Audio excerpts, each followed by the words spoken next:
തൃത്താല കൂറ്റനാട് റോഡിൽ മരം വീണ് ഗതാഗത തടസ്സം നേരിട്ടു. അപകട സമയത്ത് റോഡിൽ വാഹനങ്ങളില്ലാത്തതിനാൽ വൻ അപകടം ഒഴിവായി.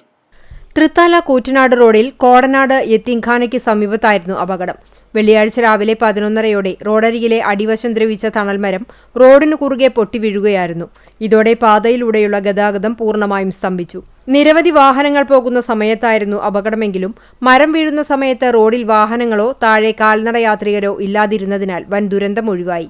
വ്യാഴാഴ്ച വൈകുന്നേരം തൃത്താല മേഖലയിൽ ശക്തമായ വേനൽ മഴ ലഭിച്ചിരുന്നു. ഇതോടെ അടിവശം ദ്രവിച്ച മരം മഴയിൽ കുതിർന്ന് റോഡിലേക്ക് വീഴുകയായിരുന്നു. ഉടൻ തന്നെ വിവരമറിഞ്ഞെത്തിയ നാട്ടുകാർ മരം റോഡിൽ നിന്നും വെട്ടിമാറ്റി. മരം വീണ റോഡിൽ ഏതാനും സമയം വൻ ഗതാഗതക്കുരുക്കും അനുഭവപ്പെട്ടു. തൃത്താല മണ്ഡലത്തിന്റെ വിവിധ ഭാഗങ്ങളിൽ ഇത്തരത്തിൽ റോഡരികുകളിൽ അപകടാവസ്ഥയിലായ ധാരാളം മരങ്ങൾ സ്ഥിതി ചെയ്യുന്നുണ്ട്.